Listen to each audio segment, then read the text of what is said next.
Bueno, cuando desee la que quiera. Yo pediría que comience Cintia. ¿Dónde está Cintia? Se nos fue. Se nos fue Cintia. Qué raro. Bueno, no sé. Entonces, mientras vuelve al ruedo, debe tener un problema técnico exclusivamente, ¿no? Bueno, nada, podríamos comenzar, pero a mí me gustaría mucho que suscitara, que hubiera preguntas de ustedes y tal. Yo me imagino que todas, todos, primero un abrazo enorme, estamos socialmente juntas, físicamente separadas, pero socialmente estamos ahí en una configuración muy social. Me imagino que dado el atributo central, ¿no? que tiene tanta conjunción ahí, que es la militancia, seguramente podríamos comenzar con algunas reflexiones sobre resultados aciagos y sobre cómo remontar. Me parece que esto es lo obvio y ululante, como dicen en Brasil, ¿no? Resultados más aciagos ya son aciagos por los resultados mismos, pero por lo que nos pasó y que fue una especie de desertización de la expectativa negativa. ¿Estaba? Para decirlo en términos muy sofisticados. El desierto que habíamos hecho de la expectativa negativa. Porque, dicho de otro modo, había un entusiasmo muy contagiante. Yo misma bueno, mi espíritu es este optimismo irrefrenable, el optimismo de la voluntad que una tiene, pero les quiero decir que no era fruto de una necedad. Estaba optimista porque no veía grandes agujeros en términos de una oposición recia, crispada, ni mucho menos. Obviamente, sí, el espectáculo del negacionismo, el espectáculo de la ofuscación, el espectáculo del lawfare, todo eso no corría por cuenta de la ciudadanía general, sino por eso que está ahí en los medios. Y también sospechaba por algunas cuestiones que venían de la provincia de Buenos Aires, que el ambiente estaba tranquilo, ¿no? Que había mucha empatía con la resolutividad cada vez más agigantada de la vacunación, esto era un punto, el hecho de que hubiera mucha animación y hasta entusiasmo con respecto a la vacunación y el modo en que la provincia de Buenos Aires, especialmente, ¿no? Tuvo una estrategia interesante y de continuidad, sin hiatos, en fin, como ustedes saben. Entonces todo eso hacía que yo estuviera muy optimista con el resultado, por lo tanto el revés ha sido duro para tragar, duro, porque no estaba previsto. Es un poco como el desasosiego que da lo absolutamente no previsto. Por último, decirles que también tenía noticias en la provincia de Buenos Aires sobre lo acelerado que estaba la reactivación. En el área de Mar del Plata, bueno, yo tengo una casita en Chapadmalal y siempre hay arreglitos que hacer, etcétera, etcétera. Y justamente la persona que se ocupa de eso, un compañerazo, me había dicho que prácticamente no había ya vacancia laboral. Estaba muy difícil, que la gente estaba ocupada en la construcción, obviamente, que no había prácticamente él, ¿no? Como es un compañero también, y que eso entonaba más el espíritu, que quieren que les diga. De modo que el resultado fue muy doloroso. pero es necesario, no sé si llegó Cintia, analizar. Sí. Yo me niego, ahí está Cintia, y ahí te doy la palabra. Yo me niego a analizar de manera, con un conjuntismo de resolutividad para cada uno de los distritos como si fuera lo mismo, porque tenemos situaciones que son muy complejas, en todo caso, para explicarnos solo por el problema de la distonía económica. ¿Saben por qué? Porque tenemos un partido como el Almirante Brown, ¿ah? En donde se ganó de manera notable y menos de 20 kilómetros, un poco más allá, se perdió de la misma manera. ¿Está claro? Entonces, a ver, ¿qué? ¿Que Almirante Brown tiene una situación económica esplendorosa al lado del otro? De ninguna manera. Además, Almirante Brown, que tiene internos distritos como, por ejemplo, en Almirante Brown hay localidades en donde hay clase media, en fin, no era entonces el asunto para mí hacer una reflexión precipitada así del conjunto, etc. Hay que analizar muchísimas cuestiones, no dudo, me vino muy bien, tenía que dar clases justamente en esos días, y volví sobre los clásicos, qué bueno que es, ¿no? Volver sobre algunas notas clásicas, y tenía que dar Gramsci, ¿no? Y fue maravilloso, porque eso es lo que nos ocurre, ¿no? A ver, ¿qué vamos a dar de Gramsci?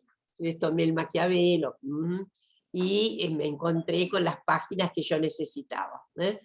3 páginas soberbias de Gramsci en la que dice: nos engañamos y creemos que la mera estructura económica es la que condiciona toda la conducta humana, etcétera, etcétera, etcétera. Hay algo más, y me parece que, bueno, que Cintia arriesgue, con la inteligencia que tiene, alguna conjetura. Yo tengo las mías, pero bueno, Cintia, la palabra es tuya. Muchísimas gracias, Dora. ¿Ahí me están escuchando bien? Sí, perfecto. ¡Ah! ¡Qué alivio! En casa de herrero, cuchilla de palo. Entonces, efectivamente, cuando empezamos teníamos alguna dificultad, les pido disculpas por eso. Bueno, es un tema al que nos convocan harto complejo, ¿no? Porque cuando todavía no terminamos de ver cuáles son las reacciones que el propio Poder Ejecutivo resuelve a partir de lo ocurrido, ya tenemos que tratar de analizar exactamente la dimensión de lo ocurrido. Sí recuerdo que poco antes de que comenzara la campaña, en algunos espacios en los que pude expresarme, es cierto que mencioné la cuestión económica. Algunas compañeras, al dar la bienvenida, y que les agradezco un montón la invitación, la posibilidad de estar aquí, recordaban el programa de radio. Bueno, efectivamente es en ese espacio donde con las audiencias tenemos un diálogo constante y permanente, y eso hace que corroboremos parte de lo que Dora está mencionando en cuanto a que no es la totalidad, pero sí efectivamente tenemos dificultades muy serias desde la perspectiva económica, al punto de que no se puede llegar a fin de mes, señalamientos de falta de control, sobre todo en los precios, ¿no? Porque hay una percepción real, concreta.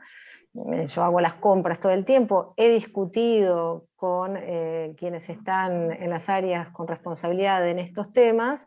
Efectivamente no hay dinero que alcance, ¿no? Ese es un poco lo que pasa. Hay una dispersión de precios extraordinaria, entonces por más que se trate de recuperar salario, mi preocupación es que efectivamente, si no hay otras políticas, vos podés tener más dinero en el bolsillo y tener una aspiradora de ese dinero que no te alcance para poder llevar adelante las cuestiones. Esto es así, forma parte de la materialidad de nuestras vidas, de las vidas cotidianas que nos entornan, con distintos grados de dificultades. La mitad de la población tiene circunstancias diversas vinculadas con no poder llevar a la mesa aquello que consideramos esencial en la mesa de quienes vivimos en la Argentina, digamos, porque también eso tiene que ver con nuestra propia cultura. Ahora, ese es uno de los datos de la realidad. efectivamente. El otro que señalábamos era cómo comprender la época. Realmente creo que la pandemia, yo lo vengo sosteniendo desde hace tiempo, no logramos terminar de dimensionarla en todos sus aspectos, digamos. Hay una serie de pérdidas, hay una serie de ausencias.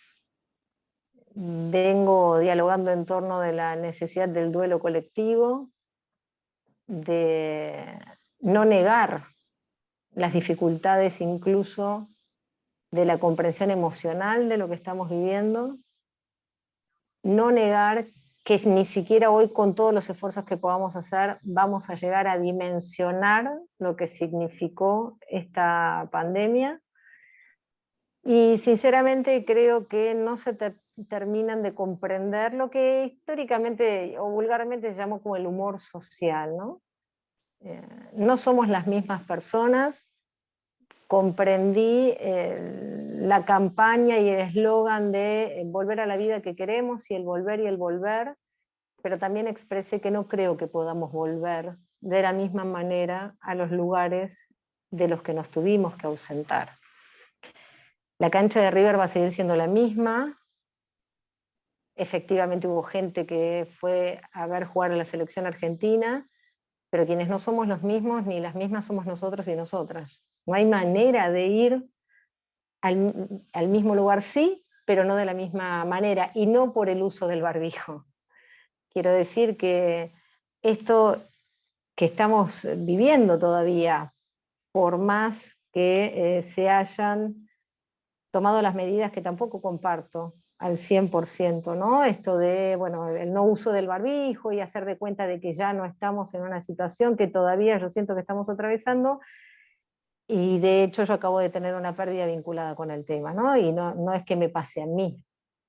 Esto es lo que tampoco alcanza a decir le pasa al mundo entero. Nos está pasando en la Argentina también de una forma en particular. Acá ya están diciendo que tenemos que seguir usando el barbijo un año más por lo menos. Pero me gustaría, si quieren, una perspectiva general, porque cada una de las cosas que digo en realidad es de una afectación del conjunto, ¿no? Porque no es solo lo económico, no es solo, desde mi punto de vista, la falta de sensibilidad de todas las capas emocionales que afectó y seguirá afectando la pandemia. Tiene que sumársele efectivamente a esta, en realidad, una serie de incongruencias que fuimos viendo, que nos dolieron, por otra parte, que tampoco podemos magnificar, ¿no? Porque la verdad es que ha habido episodios, no solo que no deseamos, sino que reprobamos y que además nos dolieron, yo debo decírselos. He vivido episodios que a mí me han dolido en lo personal.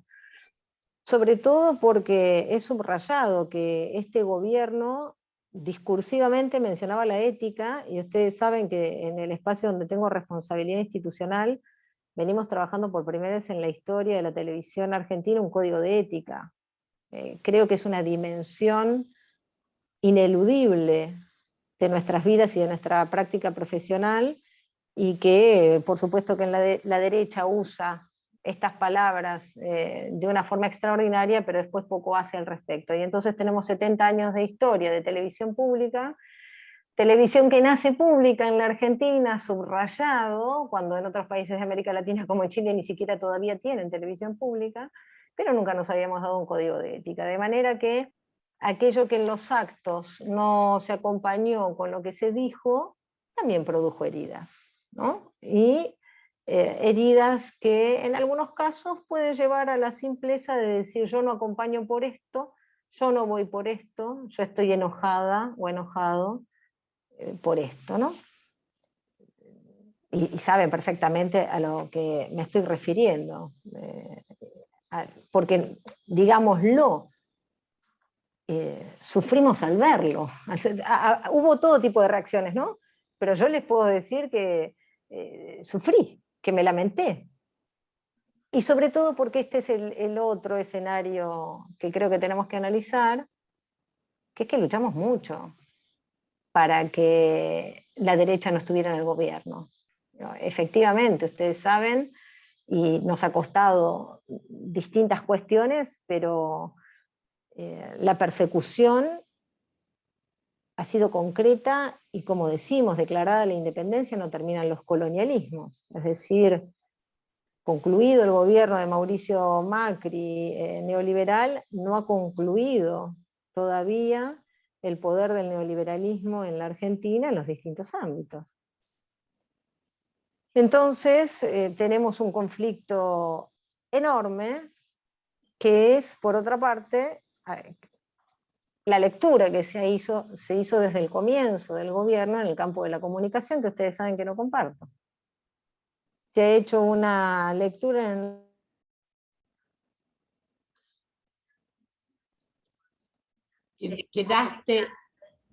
Quedaste congelada, Cintia. Sí, pero es un tema de ella, ¿eh? que es sistemática. Ahora sí, la recuperamos.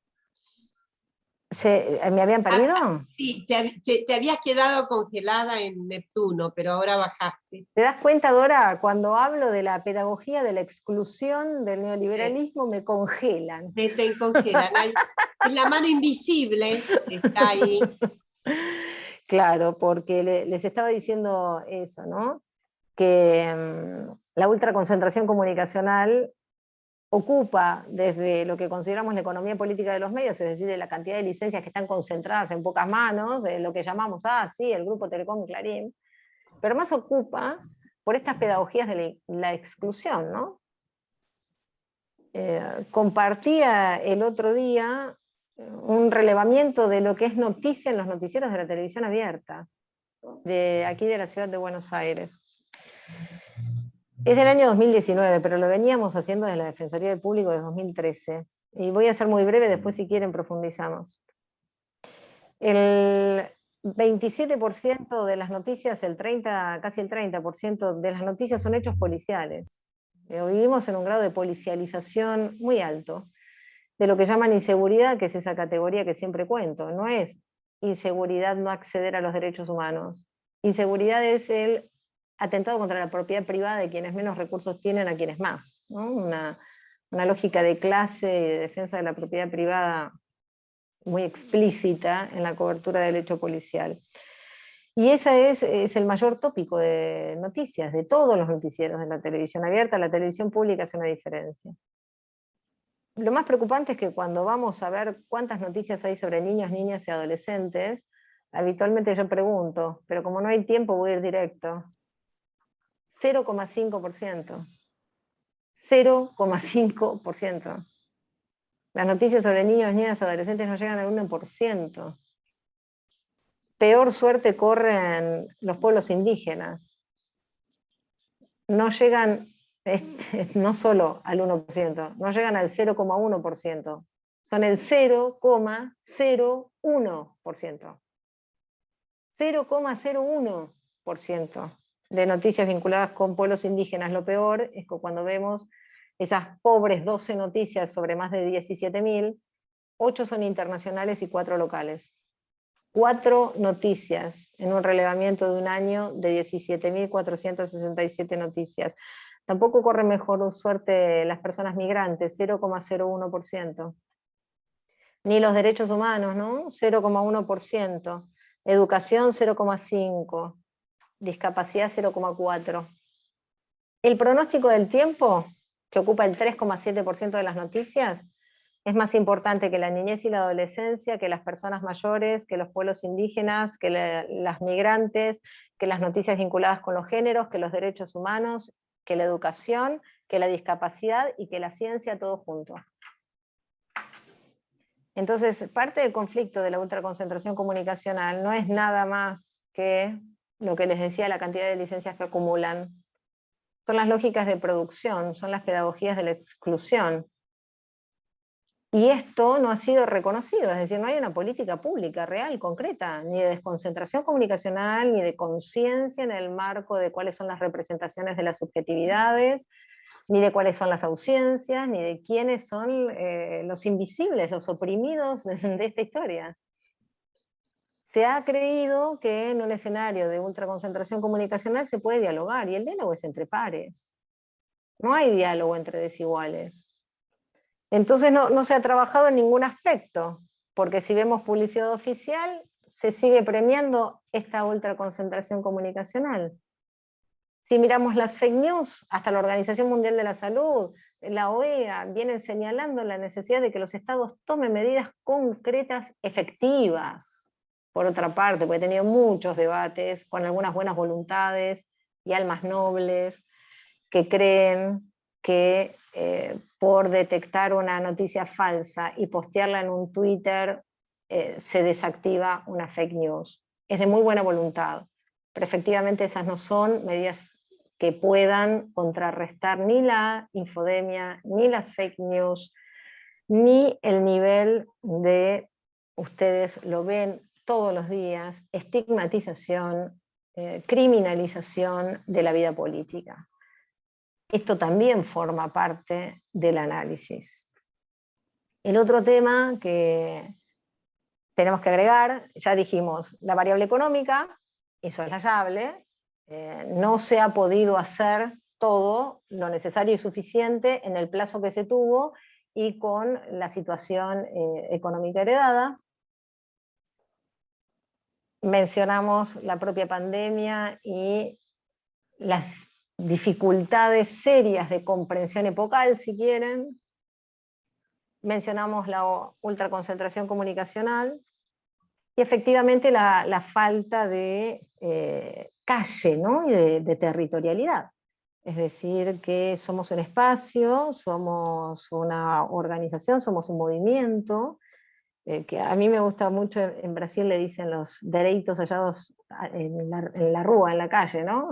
Dora, vos lo vas a poder decir mejor que yo, los dereitos de rúa, que son los derechos conquistados en la calle, con las movilizaciones, ¿no? Digo, hemos marchado en defensa de la soberanía nacional económica, rechazando el Fondo Monetario Internacional durante el macrismo, hemos marchado en defensa de los derechos de trabajadores y trabajadoras, resistiendo todos los retrocesos que pretenden en el campo de la vida previsional, tributaria.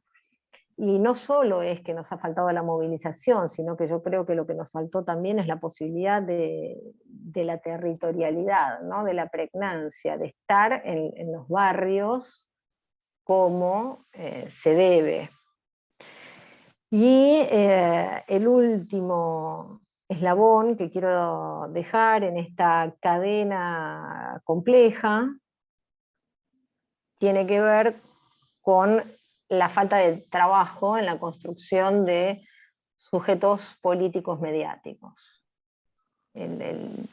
La trampa del capitalismo, en el cual obviamente nos incluimos, es la de plantear el consumo, el alcance al consumo, como la forma de acceder a ciertos bienestares. Y la realidad es que con el consumo no alcanza. No somos consumidores, no somos consumidoras, necesitamos trabajar en la conformación de estos sujetos políticos, comunicacionales, político-mediáticos, como prefieran llamarles, para hacer triunfos en el tiempo y en el espacio. Luego, ustedes saben, yo la escucho a Cristina Fernández de Kirchner, la leo y respiro de nuevo, ¿no? Frente a situaciones de alto nivel de complejidad. He sido funcionaria con responsabilidad en ejecución presupuestaria y es una tragedia la subejecución, ¿no? Comparto muy seriamente lo que señaló la vicepresidenta de tener niveles de subejecución, bueno, ya dije que son una tragedia, iba a decir imperdonables, que dice, pobre Cristina, me parece que se equivocó con Alberto. No, Carolina, no, acá, por lo menos en mí, no van a encontrar, yo puedo hacer todos estos análisis, pero no creo que haya habido equivocaciones en esos términos. No, Me parece que... Por la cosa. Me gustaría terminar en esto. Graciela, creo que tenés el micrófono prendido. y se metió en el medio La Voz. En los personales de Alberto, sí, no sé qué son los personales, pero lo que te quiero decir es que me parece poco justo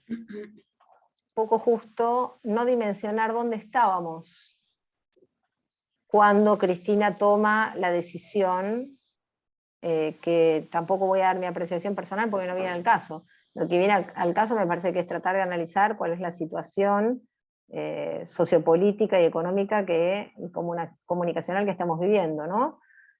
Porque parece que nos olvidáramos. Yo viví la persecución macrista y sé perfectamente de qué se habla, y cuando hablamos del lawfare, una de las patas del lawfare es la comunicación también, porque cuando hablamos del lawfare hablamos nada más que del Poder Judicial, pero en la necesidad de las reformas o transformaciones, pero no hablamos de las reformas en el campo de la comunicación, y eso es lo que siempre termina faltando. Y recuerdo perfectamente la situación en la que estábamos y que seguimos teniendo todavía, porque no ha concluido esto, que es un escenario desde mi punto de vista prácticamente de proscripción. Acá no hay que olvidarse que en América Latina la situación con las injerencias, cuando Cristina todavía siendo presidenta dijo miren al norte, no son temas menores, ¿eh? No es que de pronto nos damos de cuenta que realmente tenemos soberanías en todos los ámbitos y que la Argentina es una potencia en sí misma, sin la intención de los Estados Unidos de llegar a acompañar un golpe de Estado en Bolivia, que no solo lo hace Estados Unidos, sino que ahora resulta que sabemos que hemos destinado recursos económicos y partes de armamentos para consolidar un golpe de Estado en Bolivia. Es una situación muy seria, me parece, francamente, como para llegar a la conclusión de que ha habido un error con el presidente. Yo creo que todo lo contrario tenemos que hacer. Y también lamento muchísimo cada vez que, lo voy a decir como lo diría en mi barrio, se mete cizaña, por ejemplo ahora, entre el ministro de Economía y la presidenta, la vicepresidenta.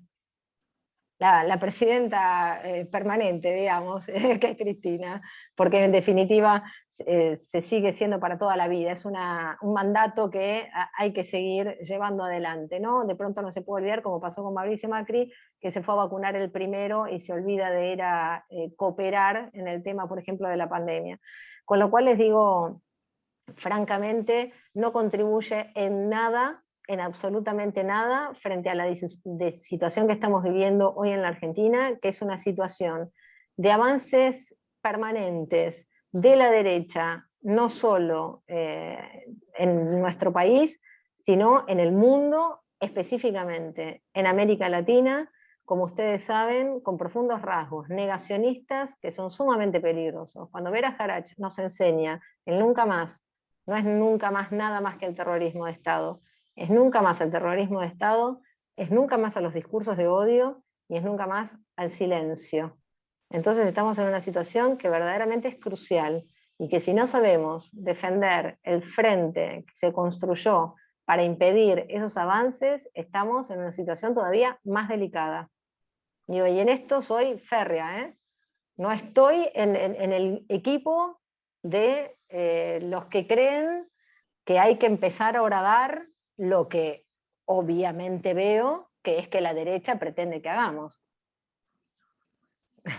Cada vez, si alguien tiene confusión, yo les pido, guarde la cama, se toma un tecito de tilo y la escucha a Cristina, o repasa las cartas, ¿o no, Dora? Por supuesto, mira, he estado con enorme atención siguiendo los factores que presentaste respecto de un análisis de, ¿cómo decir? Un análisis de mayor complejidad sobre la dimensión de la derrota.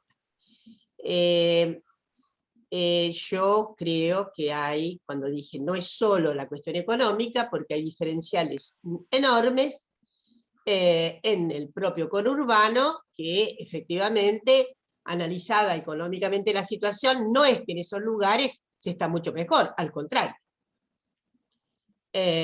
Así que no es por ahí. Pero sí creo que hay, lo que vos decías, Hay una cuestión de vorágines, miren, porque también nos olvidamos fácilmente del significado que tuvo llevar adelante la estrategia contra la pandemia.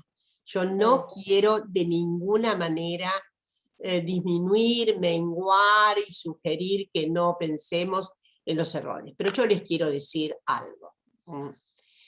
Esto no estaba previsto, desmantelamiento de todo el sector de salud.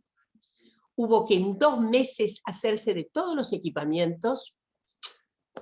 No había respiradores, no había camas. Yo les voy a recordar por las dudas, digo porque de repente parece que nos olvidamos de la marejada que hubo que andar. La instalación súbita, la Universidad de Quilmes se destinó toda a poner camas de emergencia, por ejemplo. Entonces, y de hecho, podemos respirar. Tenemos, como dice Cintia, hay una situación dolorosa. Cada quien de nosotros ha perdido amigas, amigos y familiares, en fin. Pero quiero decir que el pronóstico de catástrofe no se cumplió. Y estamos lejos de haber sido, la pandemia fue un brutal incidente en el mundo. Brutal incidente. Entonces, pérdidas en todos los lugares, 10% de pérdida de nuestro Producto Bruto. Hay que analizar que efectivamente, insisto, en esta perspectiva, no por congraciarme en lo que no... Ahora, si quieren, les digo algunas cuestiones que ha señalado alguna Cintia. La otra, creo que por imperativo de la propia pandemia y tener que resolver estratégicamente que era lo urgente, inmediato, etcétera, dentro del otro, era imposible que tuviéramos una recorrida geográfica porque era comprometernos absolutamente con entonces la banalidad de la propia propuesta. De ahí que la famosa fotografía tenga toda la exuberancia representacional, justamente ¿por qué? Porque tuvimos un hiato notable de movilizaciones en las que nos inhibimos. Mientras los anti hacían no sé cuántas movilizaciones. ¿Cuántas hicieron? Recuerda que casi sábado a sábado había un movimiento. Esto por un lado. Entonces quiero decir que hagamos algún cálculo no correctivo en perdonar todos los errores, pero quiero decirles que fue impresionante lo que el Estado salió a resolver con relación a la pandemia.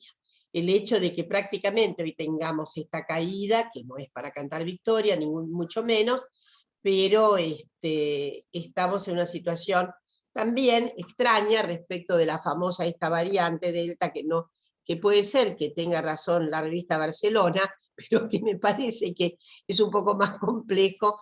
Lo escuchaba Daniel atentamente, tuvimos la suerte de tener a gente como Daniel y Nicolás en la provincia de Buenos Aires, y por qué no decirlo, quiero celebrarla el primer momento, porque todo esto nos agarró así, era imprevisto. Y voy a decirles más, era imprevisto también porque yo tenía enorme, se los digo, pero en fin, yo tenía enorme desconfianza cuando comenzó la historia. Recuerdo en diciembre, noviembre, diciembre, que se hablaba de algo, de una peste que estaba en China, que parecía. Y luego, cuando se nos acercaba, recuerdo que Ginés dijo, bueno, es más grave el dengue, y con toda razón lo dijo, porque era mucho más grave el dengue que... Y además, porque era como, viene el lobo, viene el lobo. ¿Saben por qué? Yo tengo, lo que dijo ayer Daniel, unas impresiones muy dolorosas sobre el comportamiento de la OMS. ¿Y saben por qué? Porque la OMS ya nos había dicho el lobo con la gripe aviar. ¿Ustedes recuerdan? La gripe aviar. Luego la gripe A, que hizo que los estados compraran antivirales y están ahí amontonados. Anoche Daniel, por primera vez, dijo claramente, me escuché, hay que investigar bien qué es lo que pasa. Hay que investigar bien qué es lo que pasa. Pero esto es lo general. Quiero decirles que dentro de toda la arremetida feroz y de lo doloroso, letalidad que hemos tenido, no hemos tenido de todas maneras la catástrofe de algunos países, muertos en los pasillos, todo eso a lo que apostaba, además apostaba cretinamente la oposición, apostaba a eso, apostaba a que tuviéramos que hacer, obviamente, pozos para enterrar cadáveres, etc. Fue muy doloroso, pero no llegamos a la catástrofe. 2. Yo tengo para mí que efectivamente algunos, sí quiero señalar algunos errores y debilidades que pueden haber conformado un cierto craquelé. Lo que pasó con Vicentín fue muy doloroso, muy doloroso.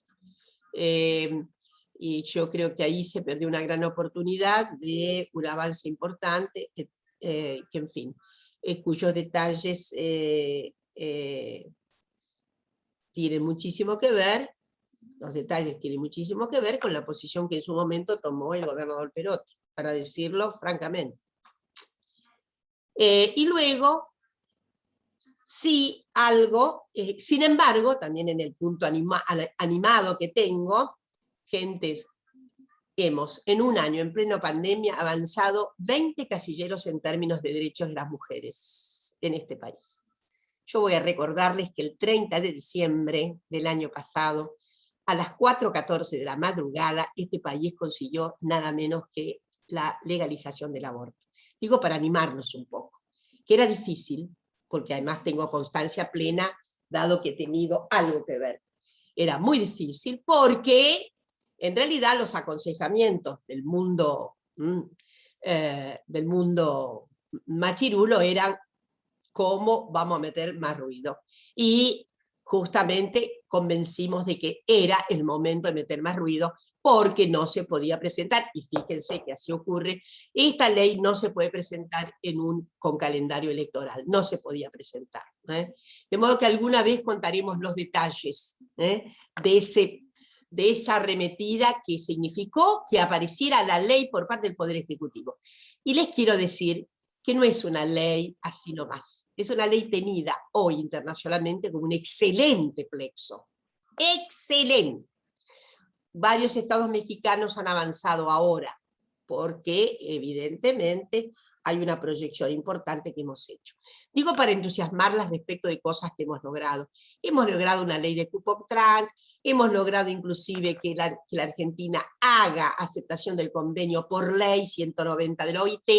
Digo, pasaron cosas importantes.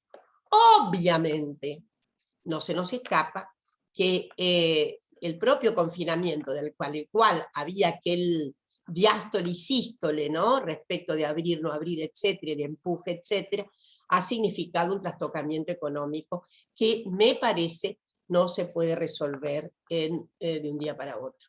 Yo, obviamente, estamos exigiendo, para mí el IFE tenía que haberse prolongado, lo digo francamente. Para mí tendríamos que haber tenido salario universal básico, como lo habíamos, estoy segura de que eso hubiera sido una gran contribución en ese momento. La IFE prolongada era inexorable. Pero insisto que, de todas maneras, también el panorama de enorme hostilidad por parte de las derechas no es incontestable. Ahí estábamos todos los días. Una medida, una contestación, ¿no? Una medida, una contestación. Pero bueno, también hay que repasar dentro de las cuestiones, Cintia seguramente me vas a dar la razón, tampoco comunicamos de manera interesante nada de lo bueno que hay. Un problema tremendo. ¿Alguien se enteró de la medida tan importante tomada por el ANSES de que por cada niño hay un año se computa un año de servicios para la jubilación? Y que si el niño o la niña es adoptado son 2. ¿Dónde está comunicado? ¿Se entiende? ¿Alguien ha comunicado que en el programa Te Sumo, que es el que viene ahora para tratar de... tiene una interesante perspectiva de género, porque hay más ventajas relativas para las empresas si toman más mujeres? ¿Dónde está? Y ustedes saben que el segmento de las mujeres es el peor de todos con la pandemia. El primero y segundo decil es el más crítico, las mujeres del primero y segundo decil es el más crítico. Bueno, y por último, porque he traído el balance positivo, ustedes ven, ¿no? Pero no para hacer un paliativo sana, sana, colita de rana, porque no me van a ver en eso. Quiero hacer apenas una justicia del equilibrio. Sí hay algunas cosas que, insisto, debieran hacerse con mucha urgencia, algo con relación a los medios, algo que, en fin, que fuera, que tuviera una proposición un poco más disuasiva, pero también digo, hay la última cosa que quiero reflexionar, sobre la cual hay un cierto entusiasmo. Bueno, tenemos un gap respecto de la representación del cupo de votación. Hay lugares en que solo votó el 60%, en un país que vota 77%. Entonces, en fin, y la última cosa, la derecha, que estuvo tan en diástole y sístole respecto de la desunión que se planteaba, bueno, tuvo una estrategia que no es que fue tan estratégica, finalmente le dio resultado. Que Manes se presentara en una boleta aparte, era como un partido aparte. Y les puedo asegurar que una parte del imaginario político que no tiene, cree que en realidad va a ir en una parte. ¿Se entiende lo que quiero decir? No hay tal boleta de Manes, va a haber una boleta de puntos para todos. En fin, hay algo, y de hecho Manes ganó en los viejos distritos radicales, de manera... me parece que justamente y acá los cambios habidos últimamente son problemáticos, y no quiero detenerme, ¿no? Algún cambio es muy problemático, y además, digamos, y ahí viene, a veces nos equivocamos. Pero bueno, hay que remar, y creo que bien. Les quiero decir que, bueno, hemos reconjugado la situación de que hay políticas que son fundamentales y que no son las que no se puede retroceder, y no es de mentirita. Llama la atención por ahí un cierto pronunciamiento argumentativo lamentable respecto de que nos entretuvimos en el cupo trans. Esto es una vergüenza escucharlo en los medios de comunicación. O que, claro, las feministas avanzaron tanto como si esos avances hubieran sido para la gente como una. Y la verdad es que tengo sí la certeza de que esto tiene una forma de articulación intensa en la subjetividad, sobre todo de las mujeres populares, de muchísimas mujeres populares, y que, en fin, que la cosa está difícil, pero que bueno, que hay que empeñarse porque, como dice Cintia, y yo lo digo de otra manera, jugando un poco con las cosas, tenemos un bien jurídico superior que defender, y es la democracia en este país, sin la posibilidad de regreso de esas configuraciones de derechas, que además son una expresión bastante unívoca, digo, como reverberan en todos los lugares del mundo, con expresiones calamitosas, y qué notable. Una de las expresiones programáticas antes eran actitudes, conductas, reservas mentales reaccionarias. Ahora resulta que son programáticas. Estar contra el feminismo y contra, obviamente, los avances de las personas trans. Es programático. Es lo que dice Vox programáticamente, por ejemplo, ¿no? Entonces, y que acá no se animan del todo porque es demasiado políticamente incorrecto, pero está por ahí.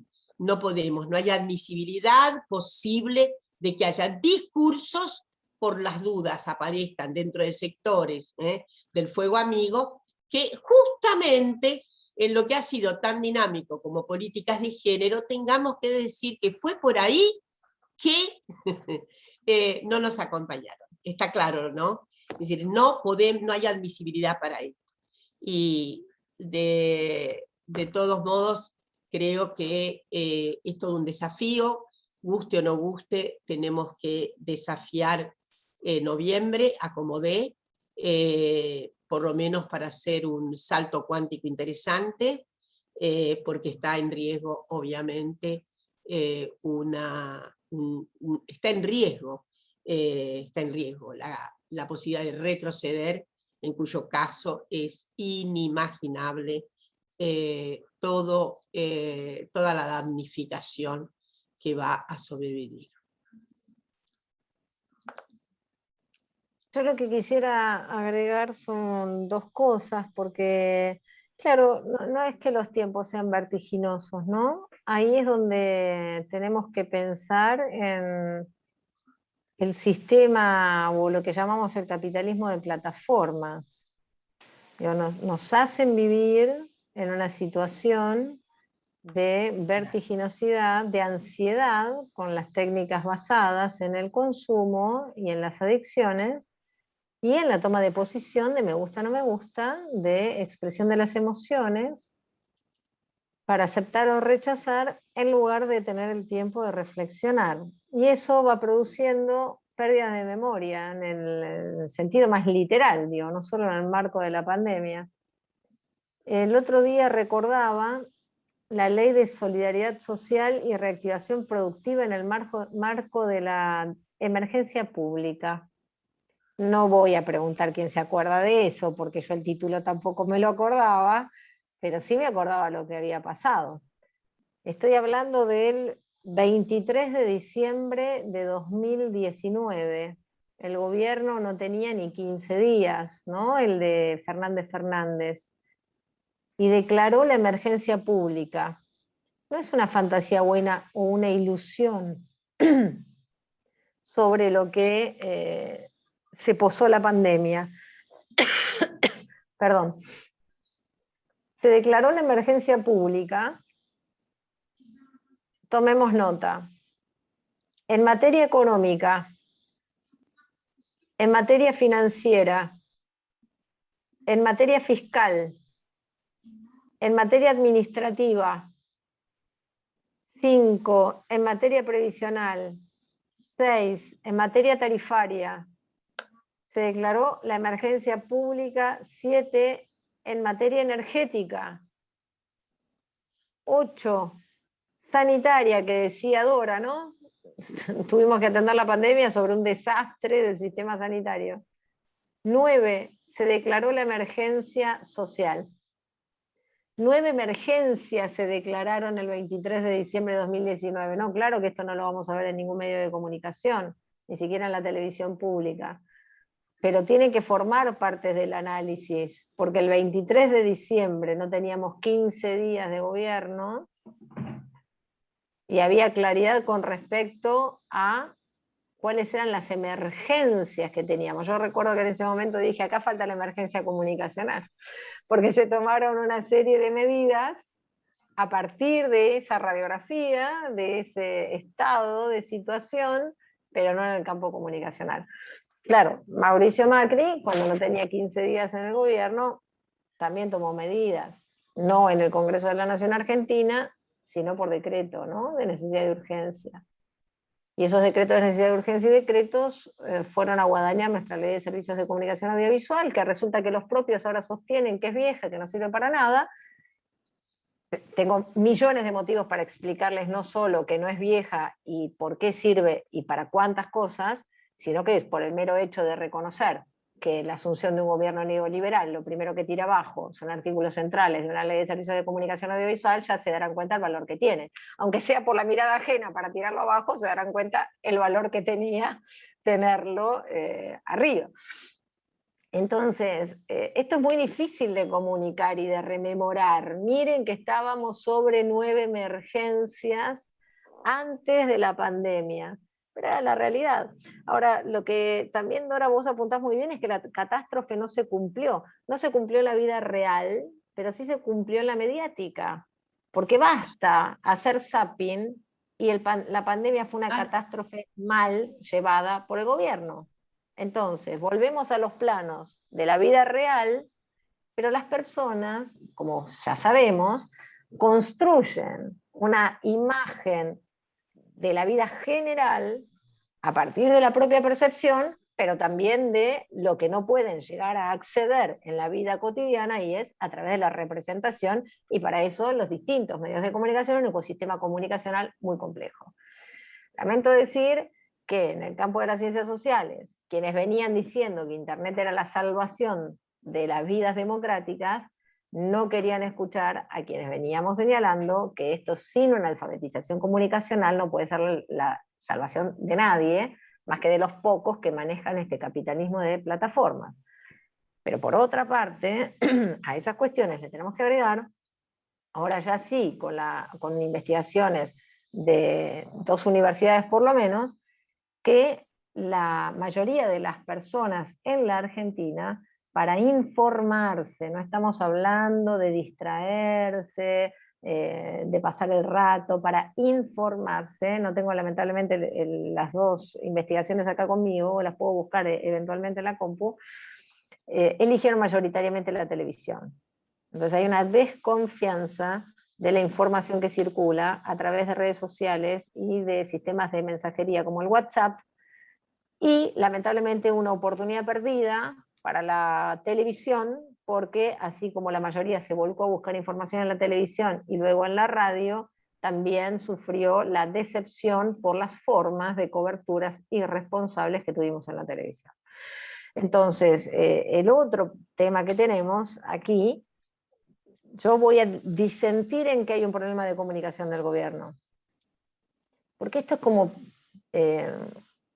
pedirle a un jugador, vamos al fútbol que tanto nos gusta, o por lo menos a mí me encanta como a buena parte de quienes vivimos en la Argentina, a un jugador que está solo en la cancha, contra otros 11, que además son los dueños de la pelota, que le pagaron al árbitro, que tienen la cancha inclinada y que tienen todo el estadio, que haga un gol. Es imposible en un escenario de ultraconcentración comunicacional. ¿Por qué creen que Cristina llegó al punto de pensar en las cadenas nacionales? ¿O realmente en la reflexión en torno de la cadena nacional ponen una egolatría o un narcisismo no resuelto? Fueron formas de comunicación directa a través de los servicios de comunicación audiovisual. Luego se puede reflexionar en torno del acierto o el desacierto, pero fue una política pública que se estructuró en el marco de una concentración comunicacional menor a la que tenemos ahora. Entonces, para resumírselos, hay 15 señales de noticias y canales de televisión en la ciudad de Buenos Aires, 13 denostan las políticas públicas del gobierno, y nos podemos poner a pensar por qué, a qué sectores representan. El otro día leía, ayer, La conciencia nacional de Hernández Arregui. Ay, qué antigua, Cintia, lees pensadores del siglo pasado. Bueno, si Dora puedo traer a Gramsci, yo lo traigo a Hernández Arregui, que es más contemporáneo. Y Hernández Arregui, hablando de la formación de la conciencia nacional, seguía dando cuenta de este problema que será absolutamente histórico si no lo modificamos. Acá tenemos... El problema, sí. cuando digo el problema comunicacional, es la falta, en todo caso, obviamente, un jugador y 10 en... Pero, sin embargo, por ejemplo, lo que quiero decir es que hay pauta publicitaria. Claro. Que debería ser muchísimo más creativa, a eso me refiero. Sí, entonces, eso... a mí me encantó, por ejemplo, me gustó mucho, ustedes recordarán que hubo un pico muy interesante hecha por gente tan querida. ¿Recuerda El Cuidadano? A mí me encantaba eso, y había mucha gente, digo, hay algo que está faltando ahí, porque también se puede suplir durante el gobierno, sobre todo de Cristina, había voceros importantes de transmisión, había una función de transmisión, Y No, voy bueno, a y decir- Dora, la situación, que no la soslayemos, la vicepresidenta denunció al vocero presidencial de hacer Bueno, operaciones en la comunicación concentrada. Hecho gravísimo si los hay. Parece que aquí no hubiera pasado nada y es una denuncia ultra grave. exactamente. Bueno, estamos por ahí. Digamos, hay algo que yo tengo expectativas, les digo la verdad, que con que por lo menos haya bastante creatividad. Yo creo que las derechas además gastan mucho en algo que parece, yo antes, 20 años atrás, 30 años, malujan en la cabeza, no creíamos mucho en esto. Cintia no había nacido, así que no es testigo. Porque decíamos, bueno, esto es así, ¿no? Yo que me crié en Brasil, de todas maneras había públicos y públicos. El público brasileño tenía un tono de, ¿cómo decir?, de adopción mucho más poroso con relación a la comunicación televisiva que el nuestro. En la Argentina, cuando yo, estoy hablando, se imaginan, años 77, 78, acá no había posibilidades de captar a través de la comunicación televisiva, nada, no era por ahí. En Brasil, durante esos años, había mucha porosidad en la captación emocional de los públicos a través de la televisión. Es algo muy particular, tiene que haber, desde luego, tiene que ver con las dosificaciones de la politización en el orden, digamos, de las poblaciones. La nuestra es una población que tiene obviamente, y las mujeres especialmente, tienen un orden de politización que no es solo superficial. En cambio Brasil tiene mayores dificultades para vérselas con la dimensión de la politización. Es largo y hay muchas hipótesis sobre esto. Bueno, voy a decir algo que les va, seguramente pinta lo que quiero decir. En Brasil hoy día, todavía hoy día, hace poco, se hizo una encuesta importante con mujeres respecto de cómo veían los avances que habían, en fin, sido afectadas tan positivamente durante el periodo Lula, Dilma menos, pero bueno.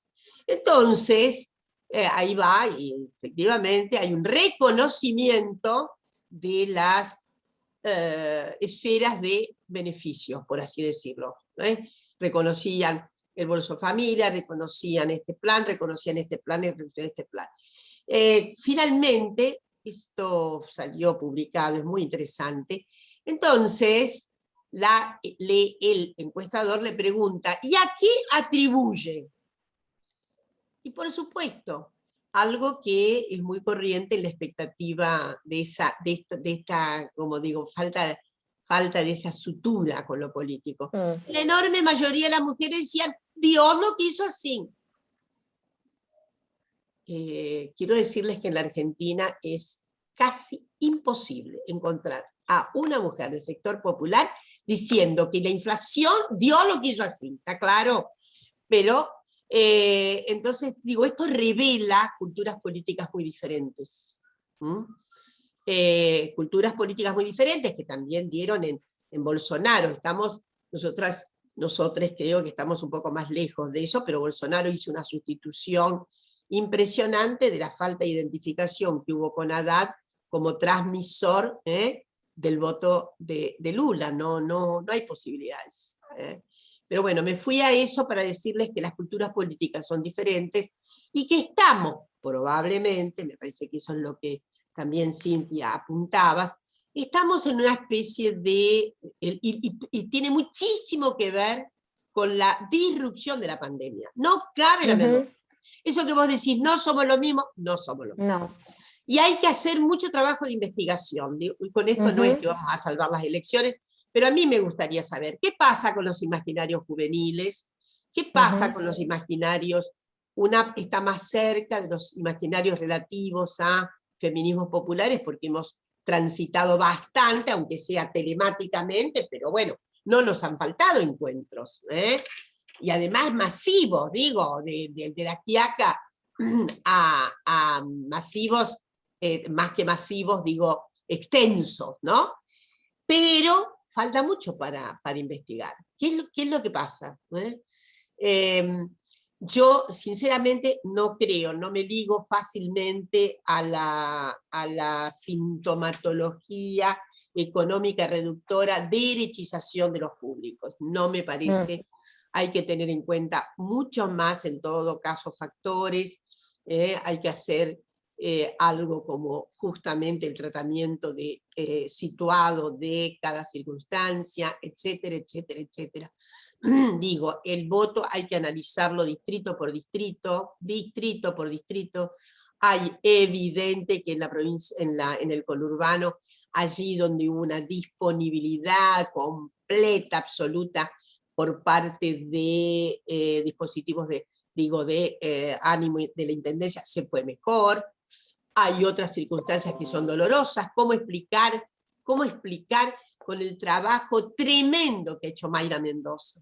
Si hay un área en donde, en fin, ha sido descollante el trabajo de 24 sobre 24 horas, esto desconsuela un poco, pero bueno, también la tasa de participación ahí fue fue menguada, pero eso tampoco lo explica del todo.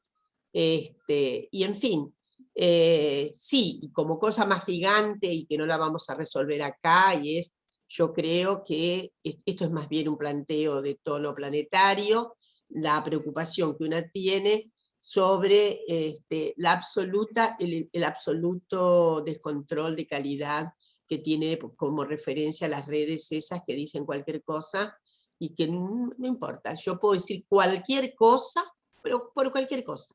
No hay desmentida, no hay nada que favorezca. Y ahí eso me preocupa, porque eso hay que inventar algo respecto de los controles de calidad en esto que Cintia decía. Sí, no sé, no tengo dudas de que tenemos una extensión comunicativa muy grande.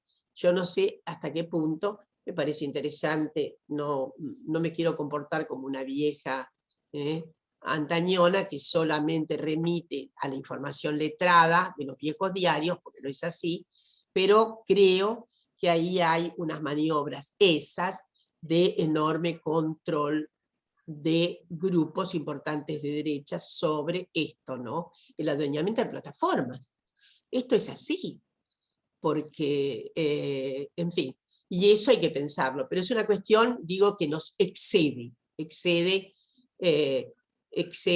el plano de Argentina, si bien... Sí, pero hay algo, Dora, allí que tiene que ver, ¿sabes con qué? Con esas lógicas que decíamos del me gusta, no me gusta, del estigma de la cancelación que hay a través de lo que llamamos las redes en general, que fue permeando hacia la televisión, que fue permeando hacia el resto de la comunicación, como si fueran interfaces, ¿no? Y ese es un problema enorme que tenemos por múltiples motivos. Uno, porque el Estado-Nación, Argentina, todavía no ha resuelto una política con respecto a estas plataformas. Y eso es un retraso fenomenal, porque claro, no ha decidido una política con la ultraconcentración comunicacional que tenemos aquí en la Argentina, menos la va a haber decidido con las plataformas. Tampoco tiene decisiones tomadas sobre el campo de lo que llamamos las OTT, Netflix y demás. No tiene decisiones tomadas seriamente sobre la institucionalidad creada por la Ley de Servicios de Comunicación Audiovisual que tiene vigencia y que si se hubiera aplicado desde mi punto de vista conforme a la vigencia, hoy licenciatarios estarían dudando de seguir teniendo su licencia. Y sin embargo no hay nadie ni mosqueado, ¿no es cierto? Porque aquí se tomó dióxido de cloro en lo que conocemos como el prime time, en el horario central de la televisión argentina, siguiendo la concatenación informativa. Luego hubo 3 personas que murieron por ese tipo de ingesta, no solo en la ciudad de Buenos Aires, sino en provincias de la Argentina, y todavía estamos esperando resoluciones al respecto. Entonces, yo creo que se perdió una oportunidad histórica, porque se ha naturalizado el que yo hago lo que quiero, digo lo que quiero, y cuando quiero, donde quiero.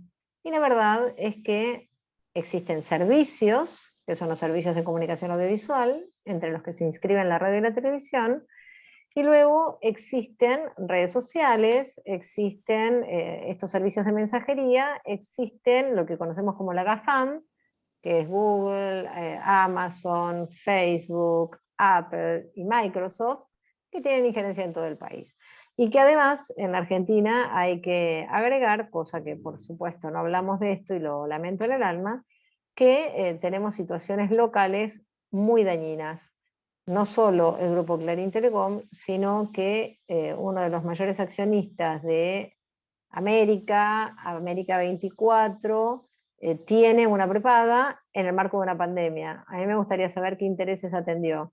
Y además tiene asociados cercanos que están manejando, esa es la información que se conoce pública, otro servicio público, ¿no? Entonces, a mí también me gustaría saber cuál es el interés que privilegian.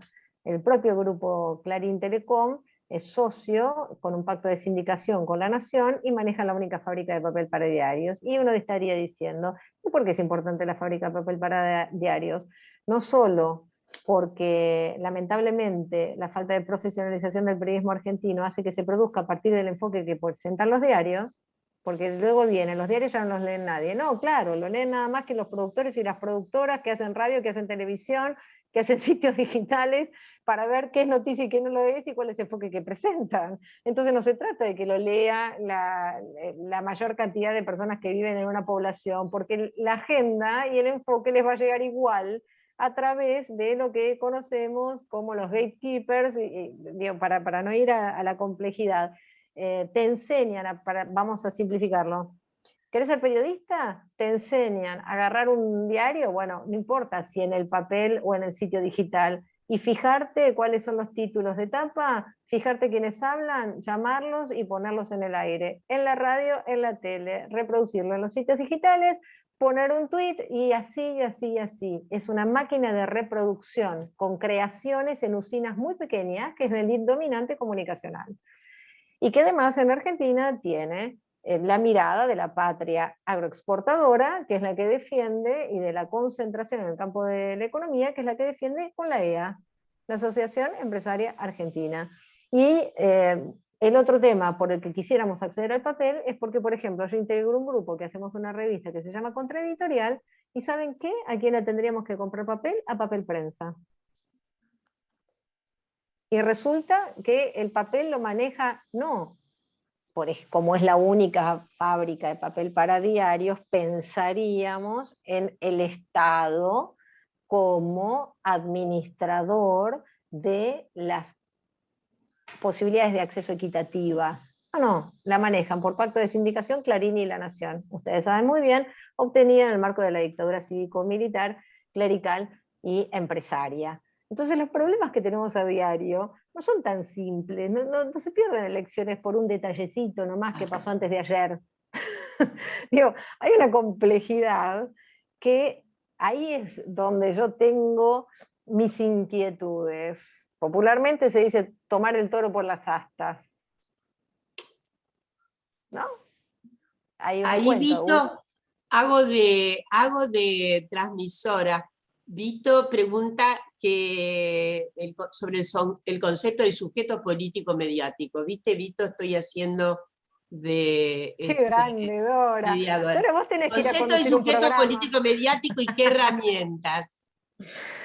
Mirá, yo creo que es fundamental que podamos trabajar en primero el reconocimiento de plenos sujetos de derecho y, como decía, salir del campo del consumo y de creer que solo es la posibilidad de la materialidad histórica del acceso a determinados bienes y servicios los que van a conformar una democracia. Deberíamos lograr tener espacios de alfabetización. Yo he propuesto hacer una ley para tener un plan de alfabetización comunicacional, para poder trabajar en los distintos espacios, no nada más de la educación formal, sino también de la educación informal, para poder acceder a las herramientas que te conviertan en verdaderos productores y productoras de sentido. Esa es la disputa que tenemos en el campo de la comunicación. ¿Quiénes producen sentido? ¿Y cuáles son los sentidos que se producen? Entonces, Esto debe ser acompañado por la formación de sujetos políticos que trabajen de manera activa en los distintos territorios y en los distintos ámbitos de la vida económica, social, cultural, educativa. Trabajar nada más que en la conformación de personas que pueden comprar determinados bienes es casi seguir con el rigor de este capitalismo de plataformas. Tener dinero, tener poder, tener fama, ¿no? Y en definitiva, ¿qué clases de sujetos somos? Por eso yo sé que se busca abandonar las miradas antropocéntricas, pero efectivamente nos tenemos que humanizar, ¿no? Y la humanización tiene que ver con el reconocimiento del ser sujetos políticos. Desde mi punto de vista, con el agregado de sujetos políticos mediáticos. Y es todo lo contrario, y por eso parte del problema es comunicacional, a lo que recibimos a través de los medios de comunicación. ¿O nos resulta que ahora lo que está de moda es ser candidatos y candidatas a senadores o a senadoras o diputados y diputadas diciendo que son apolíticos? Ya habíamos visto el fenómeno del vecino, la vecina que se sumaba a la vida política. Ahora estamos viendo directamente el mayor oxímoron que puede haber, ¿no? Enunciarse a político siendo directamente candidato o candidata, y cuando un periodista le pregunta cómo se puede ser apolítico siendo candidato de un partido político, dicen, ah, no, bueno, porque los políticos son todos chorros, son todos una porquería, entonces yo quiero ser, bueno, efectivamente hay que trabajar en sentido exactamente contrario, pero por eso yo creo que la madre de todas las batallas es la madre comunicacional, porque te darás cuenta que la conflictividad de enunciación cotidiana está en ese espacio. Te podrás llegar a través del WhatsApp, no importa. Eso es lo otro que tenemos que entender. Cuando estamos hablando de derechos humanos, hablamos de derechos digitales, no son nuevos derechos, son los derechos consagrados en el campo digital. Y esto es exactamente lo mismo. Te podrá llegar por un WhatsApp, te podrá llegar por la tele, por la radio. Lamentablemente tenemos un ecosistema que tiene una alineación bastante clara con esas perspectivas que cotidianamente son las que están existiendo. Hay un nivel de naturalización, No, claro, yo de creo que... persecución. No, y además Con esto tiene cierro, efectos. Dora, la persecución ideológica. ¿Cómo es No, posible? no, Yo prendo la televisión y te están diciendo caca, cuca, chorra, no, etcétera, etcétera. es descomunal. Naturalizado. Nos Y el quieren nivel, fuera del país, claro, y nadie y dice algo nada. así como las agresiones tremendas, no a las leyes políticos, al sistema. Hay voces que no, prefiero no identificarlas porque me da mucho trabajo, pero que son así. Acá Manuel dice, tema de indígena es Adora. Bueno, yo no, con todo gusto, Manuel, puedo hacer llegar a las personas, a la gente del instituto, esta preocupación. Porque escribe Manuel que hay una situación en fin, de ausencia, en todo caso, sobre todo para vincular, ¿no?, las relaciones entre la comunidad en el Parlamento mapuche, por ejemplo, y la comunidad que le está representando, que es abogado. Qué raro es que en el INAI no, pero bueno, estoy muy, me preocupa esto, ¿no? Voy a por lo menos querer saber qué es lo que pasa con esta falta de escucha, falta de vínculo, falta de atención elemental. Bueno, acá también Estela dice, tampoco se informan como corresponde, efectivamente, el enorme desempeño que ha tenido ahora en estos, inclusive todavía en plena pandemia, de la determinación sobre obras públicas y caminos que se están haciendo. No hay, la verdad no hay, lo que quiero decir, no hay buena publicidad, esto es lo que quiero decir, no hay buena publicidad, más allá de la limitación, ¿no?, estructural que tiene una voz contra 100, lo que digo es que carecemos de una buena publicidad de parte de los diferentes organismos del Estado. Y también es algo que, bueno, lo hemos hecho muchas veces saber, ¿no? Esta cuestión de la manifestación aproximada, lexical adecuada para manifestar, ¿no? Esto de, bueno, teníamos un vocero que no lo sabíamos la voz, así que, y que lo señaló muy bien, cierto, era así. Necesitamos justamente que haya ahí algo que por lo menos matice la hegemonía. Esto es lo que quiero decir, un matiz en la hegemonía. En fin, que algo se... Porque, en fin, finalmente eso le agrega o desagrega impacto a los empeños que se hacen. Sí, ahí hay un problema, Dora, que tiene que ver, bueno, con la publicidad oficial. Venimos exigiendo una ley yo desde que tengo uso de razón en el campo del periodismo, venimos exigiendo una ley de publicidad oficial, ¿no es cierto? Para que las formas de determinación de la distribución de la pauta, que son los recursos que tenemos todas las personas, sea equitativa y no sea como premio castigo, eso ya lo sabemos. De allí la conceptualización de que aún los grupos comunicacionales que se creen más privados, no solo por haber recibido publicidad oficial, sino por haber recibido ATP, por ejemplo, o algún otro instrumento que ha otorgado el gobierno, tienen una conformación en su carácter con recursos públicos, con lo cual también esa es otra oportunidad perdida, ¿no? Porque damos recursos públicos, no sé a cambio de qué, francamente.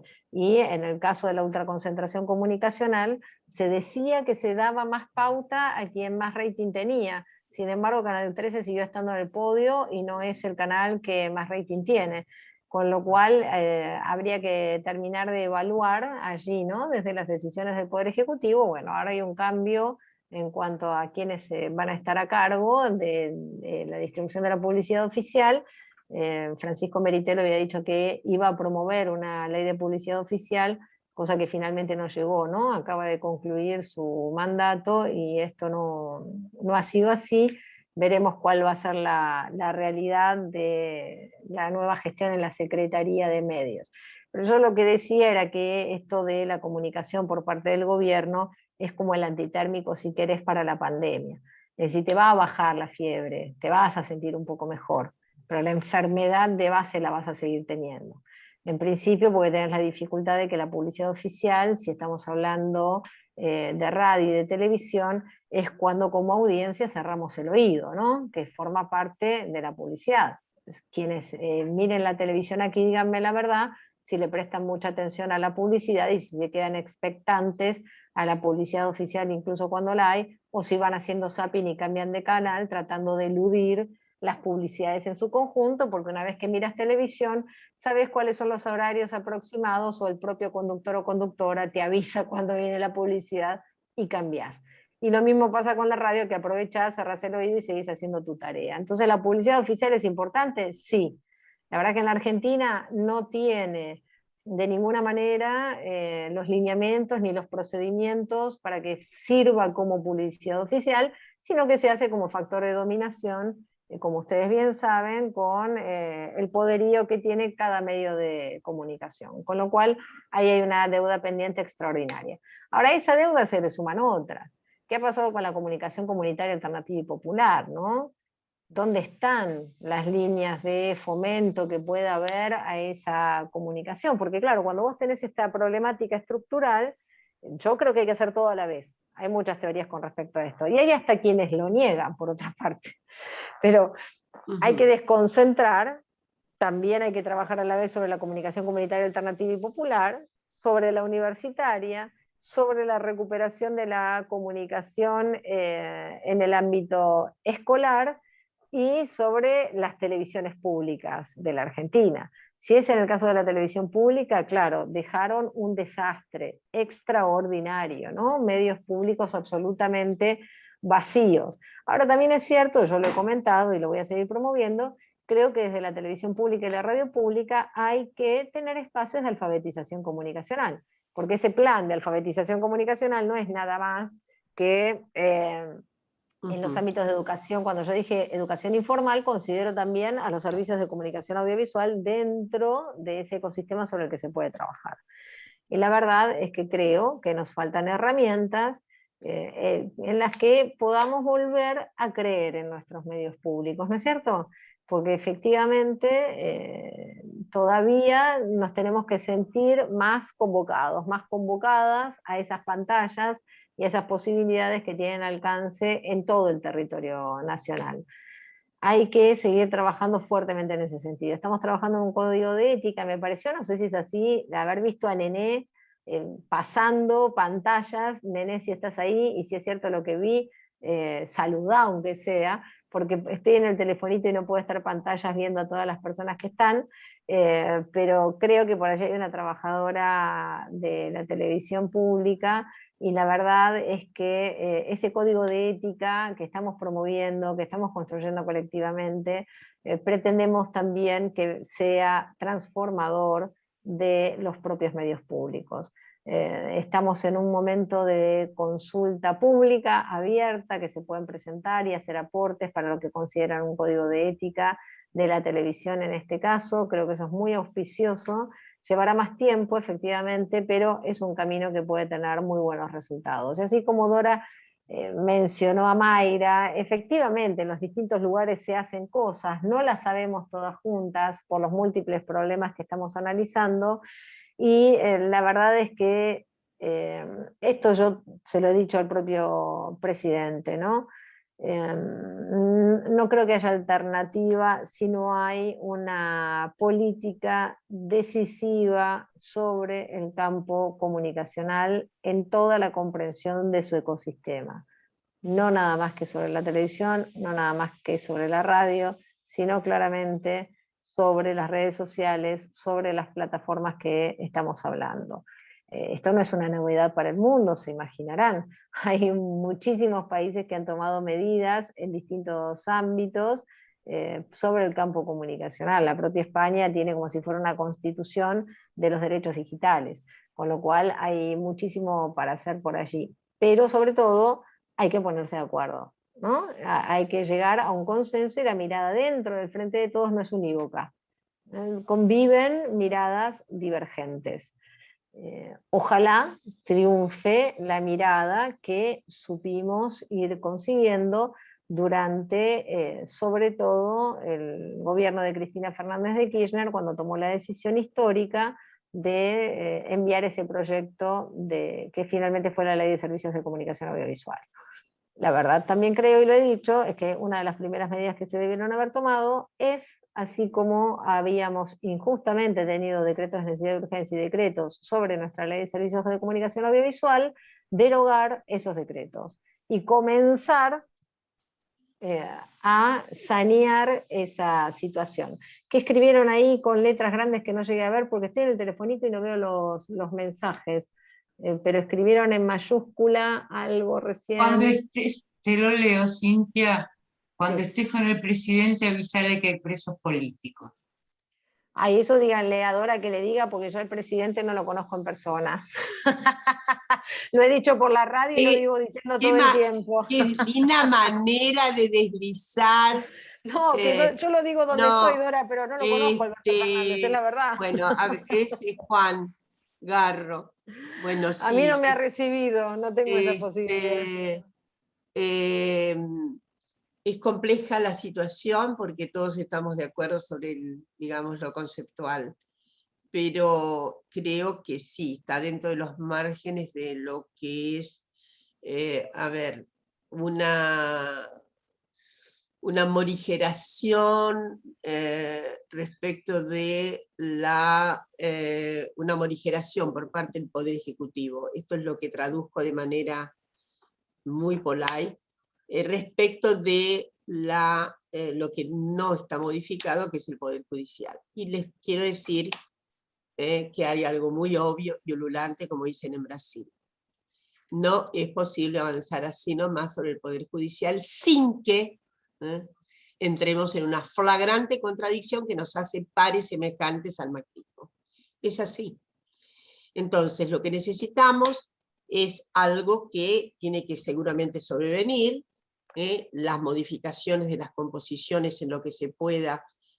Ahora hay algunas vacancias, hay por ahí en este momento una cierta, constantemente se presentan para los pliegos para el Congreso, sobre todo el Senado, por supuesto, que tiene que tratar.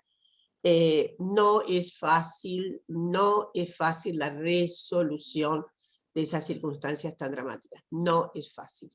Y les puedo asegurar que en esto no soy conservadora. Quiero decir que se necesita un dispositivo interno judicial, ¿tá? Una modificación interna judicial.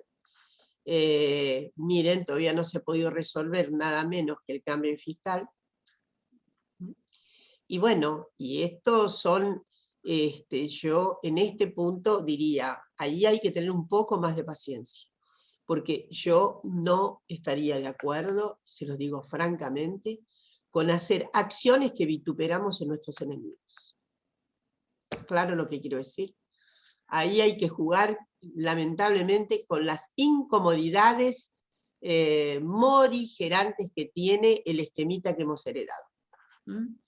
Sí, yo creo que hay unas sugerencias grandes que hizo la comisión que trató la reforma judicial, inclusive sí desde mi perspectiva, la reforma que está en tratamiento y todavía parada porque no ha pasado a diputados debido justamente a la crispación respecto de medidas que son en todo caso de superficie, aumentar el número de juzgados que tienen que ver con los delitos federales, etc. La verdad es que puestas a pensar en una reforma judicial de peso, yo estoy pensando en algo mucho audaz que en algún momento vendrá. Estamos en el sortilegio de una adecuación. Como no soy abogada, puedo hablar con toda bizarría, ¿está claro? Y últimamente cada vez más me tengo que encontrar con las corporaciones, por la ley Micaela, por los intereses que defendemos respecto de las modificaciones y la perspectiva de género en el seno mismo de las corporaciones judiciales, etcétera, etcétera, etcétera. Así que cada vez, pero entonces creo que hay unas modificaciones de cuajo. Sinceramente, esto de la relación estanca de fueros especiales, de los fueros, ¿no? Me parece cosa vieja. Tiene que haber algo así como una multigestión de fueros, sobre todo porque en las violencias de género se ve muy bien. Actúa el fuero penal, luego el civil hace otra cosa. Es muy raro que haya fallos, conozco algunos muy interesantes, y que podrían ser la punta de lanza para las modificaciones que quiero. Pero esto trata solamente el orden civil, y el otro viene y más se imaginan. Digo esto porque es bien expresivo lo que pasa en orden a las violencias, ¿tá? Ahí se ve claramente.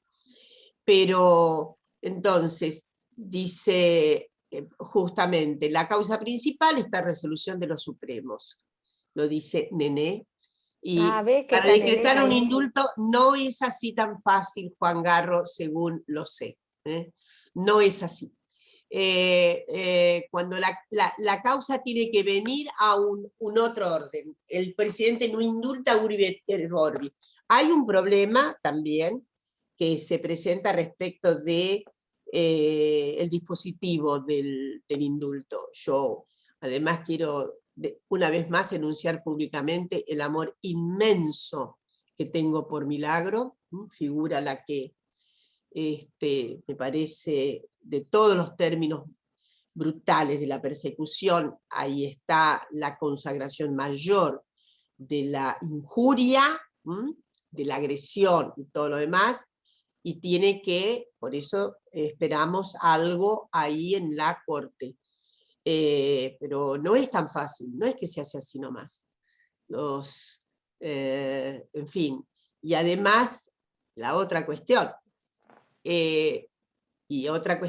lo digo, esto igual se ve por todas partes, así que tengo que estar prudente.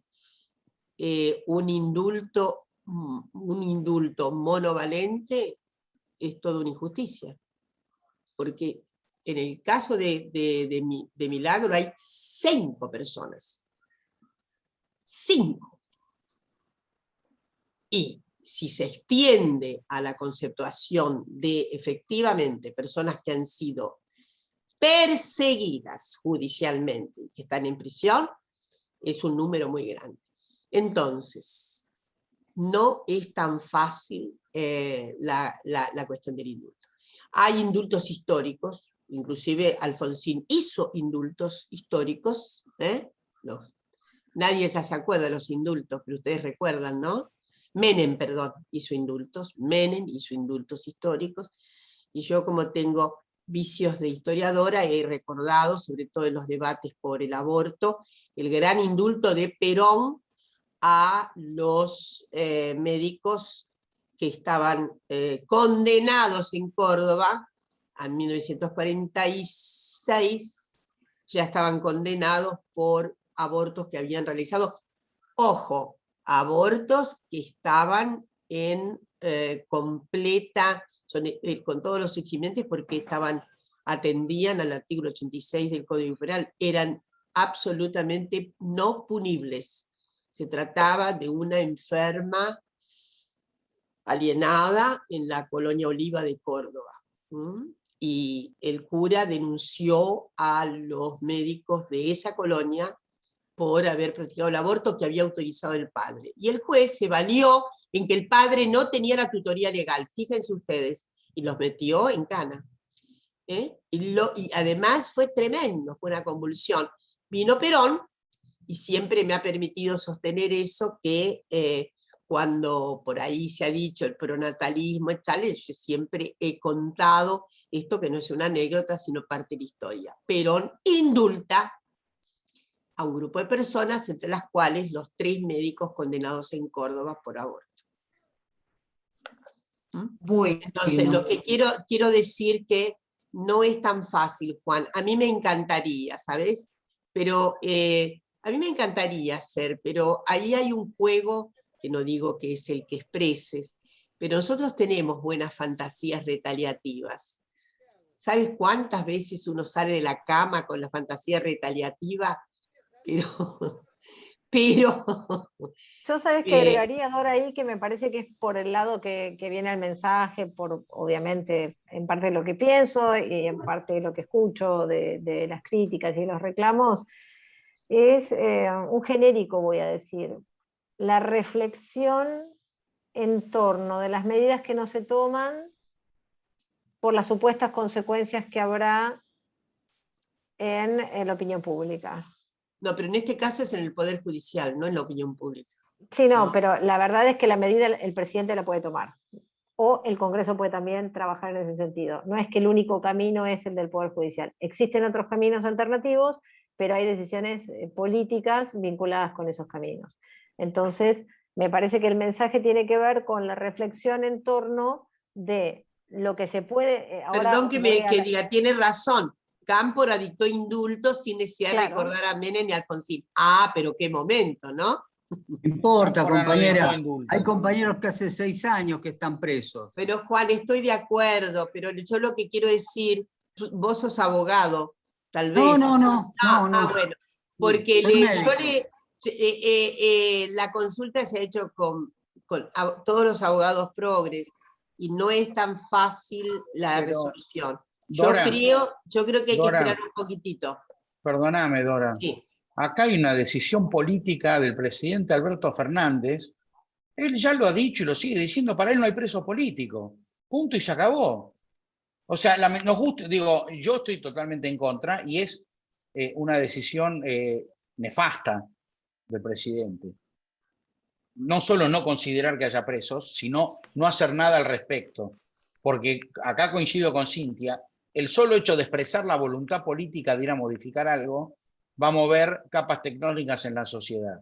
Y con eso todo lo que hace nuestro gobierno, todo lo que hace nuestro gobierno, todo lo que hace nuestro gobierno está falta, todo lo que hace nuestro...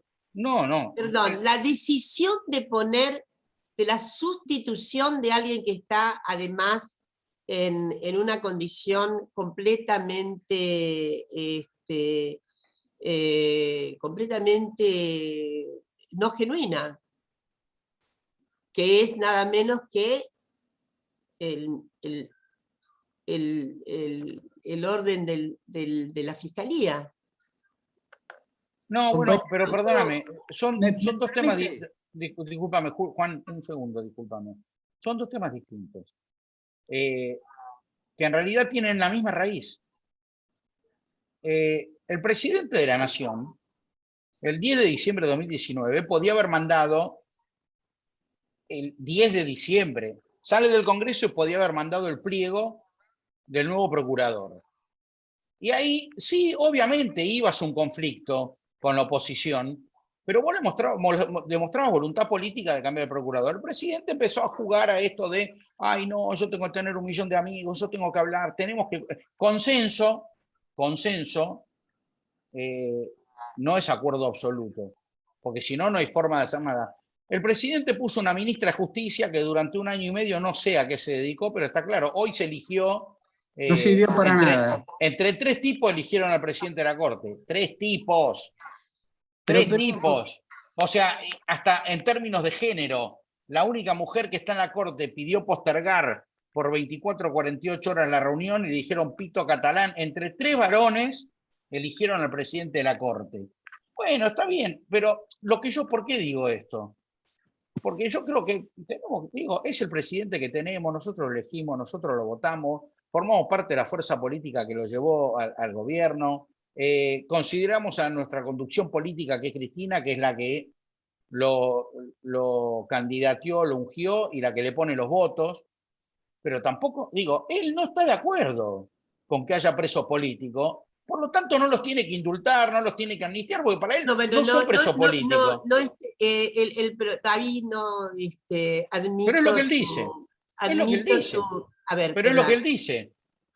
Lo que él dice, efectivamente, es exactamente ese, elude ese concepto. Pero Perdón, no ¿puedo se, hacer uso de la pero palabra? no se pone nervioso porque lo adjudiquemos. Perdón, Perdón, ¿puedo hacer uso de la palabra? me parece que el tema de la convocatoria, agradecemos las intervenciones, nos vamos a ir del tema de convocatoria. Y por otro lado, Dora ha tenido la deferencia de continuar cuando ella pidió que termináramos a las 20. Esto daría para otra charla. Yo también pensé que era las 20. A vos Hay también, No bueno, decir nada. Hay me compañeros que llegó están en de la Dora. cárcel, compañera. Pero Así que, Adela, pero por lo menos me parece, dejémoslo a Juan con el compromiso de Juan, de ser lo más sintético y breve posible y después dar la oportunidad, porque Juan introdujo el tema, Dora le contestó, yo me metí arriba, Cintia intervino, me parece un poquito que el compañero pueda expresarse. Pero todos van a querer, perdón, es un tema muy, pero yo tampoco. A ver, pedimos que fueran las preguntas por el chat.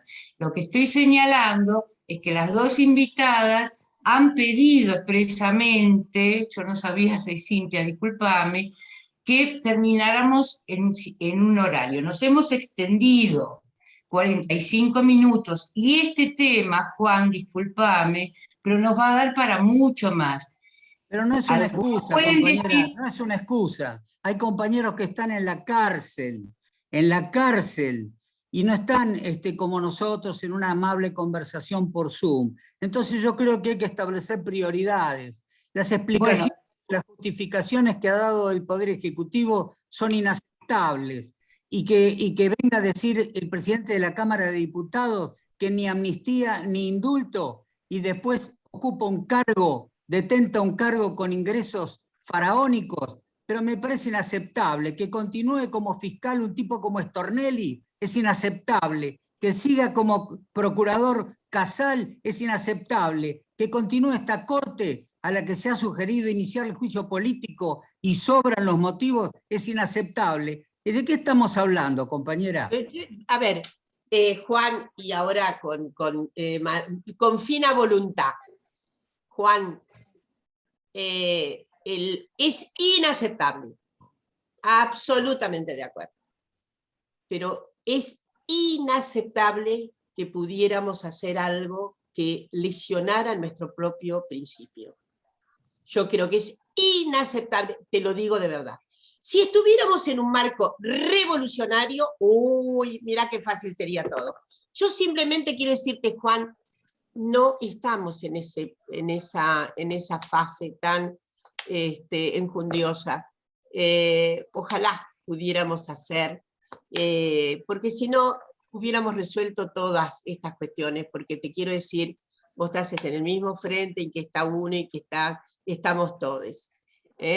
Y seguramente, en fin, participamos de cosmovisiones casi semejantes. Lo que te quiero decir es que no es que no haya percepciones exactamente como la tuya y la mía respecto de la inadmisibilidad. Pero lo cierto es que fíjate vos lo que te digo. Justamente el Senado tenemos a una figura colosal como Cristina. ¿Vos tenés alguna duda de los empeños de Cristina para resolver la cuestión? Yo sí. Yo sí. ¿Tenés dudas respecto del empeño de Cristina para sacarlo a Casal? Bueno, entonces ya estamos en otra. No, de la Casal no sé, de los presos políticos. No Claro, sé si de estamos Casal. hablando de los presos políticos. No, compañero. pero estamos Gracias, tomando, Dora. vos tomaste lo de Casal. Gracias, Yo Dora, y les gracias, digo, Cintia. yo, Gracias, Dora, y gracias, Cintia. Un beso. yo lo que les quiero decir es que, bueno, podemos seguir otro día con fina voluntad, como decían las viejas, pero ya a esta hora, digo, el campo argumentativo, en vez de estar argumentativo, se pone un poco, y reconozco que estos temas dan crispaciones. Y me parece que nos excede, digo, el término pactado. Porque Convoquen a una nueva reunión donde se aborde este tema. Bueno, pero yo recomiendo, no tengo ningún problema en estar, pero yo lo que recomiendo es que se convoque efectivamente a la gente que tiene, entraña mejor experticia en términos jurídicos. Bueno, ¿no? inviten al doctor Porque yo lo Balthasar. único que tengo, yo no tengo términos jurídicos, tendría solo política, y te puedo asegurar que medidas así tan extraordinariamente maravillosas y tal, podrían generar inmediatamente la imposibilidad de lo que Cintia acaba de decir. Miren, solamente volver a plantear, y Cintia tiene razón, la ley de medios, ¿no? Encuentra unos escozores porque efectivamente, bueno, yo quiero recordarles que estamos frente a una oposición que es una oposición que no escatima nada. ¿Y entonces? No entonces, Juan, yo espero con una cierta paciencia, pero con mucha ejercicio digamos, de la voluntad del optimismo, espero que saliendo de esto, por eso que además hay que ganar las elecciones, de algún modo lo digo, porque si no estaremos más atrasados todavía en términos de las reformas judiciales fundamentales para resolver la cuestión. Yo creo que el tema pasa por ahí, Juan. Vamos a ver, Cintia, ¿querías hablar? No, quería terminar acompañando lo que se dijo en este sentido. Efectivamente, lo que vamos a encontrar son un largo listado de cuestiones inaceptables. Yo comparto la forma de decirlo. Para mí es inaceptable que la mitad de los pibes de la Argentina tengan hambre, ¿no es cierto? Exactamente. Así como es inaceptable que tengamos compañeros y compañeras presos y presas. Es totalmente inaceptable la realidad que estamos viviendo en la Argentina desde distintos ángulos.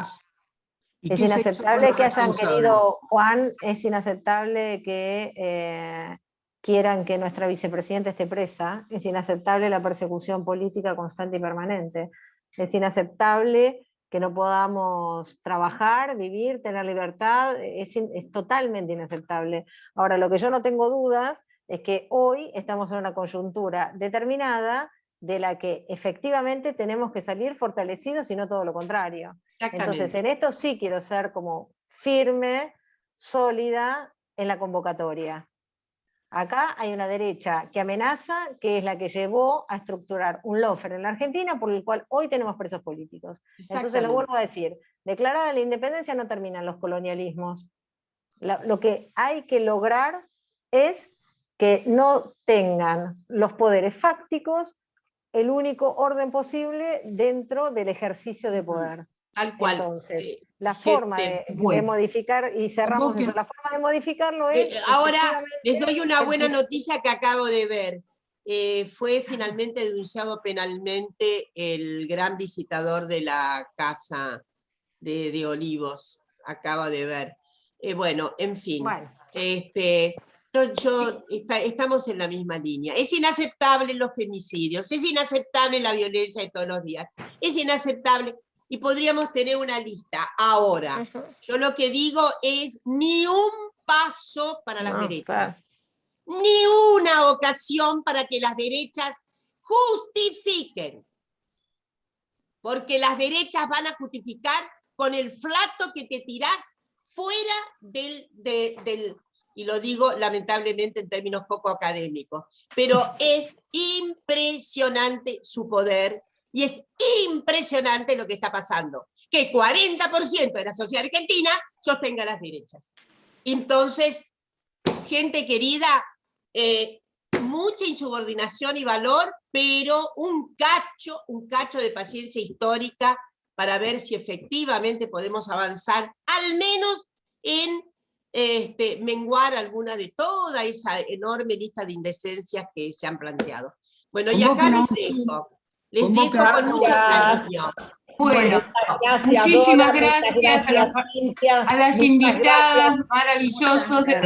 Juntémonos para saludarlas. Gracias a los participantes. Hasta la próxima. Muchas gracias a las dos. Muchas gracias. Gracias, compañera. Muchas gracias. Y a seguir juntando valor y fuerza para la transformación. Gracias, Cintia. Gracias, Dora. Gracias, Muchas Cintia. gracias, compañera. Muchas gracias. Muy bueno. Excelente. Estela. Juanjo, vos lo cortás. Hola.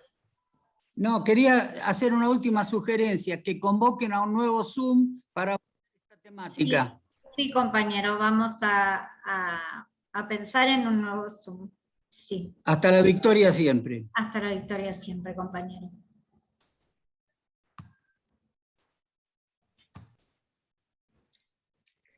Hay que convocarlo, para ese Zoom lo vamos a convocar a Rosati, a ver si lo resuelve Rosati. ¿No te parece, Silvia? Porque nosotros acá no lo vamos a poder resolver. No es que lo resolvemos, pero de todas maneras que hayan... Es el derecho al pataleo, pero lo que pasa es que es un grupo político, no es un grupo de autoayuda, es un grupo político, no de autoayuda. Claro. Para venir a putear, cerramos la puerta y puteamos fuerte en casa, es lindo también. Uno se desahoga lindo, pero agredir a la invitada no me gusta. Chao, buenas noches. Buenas noches, Carlos.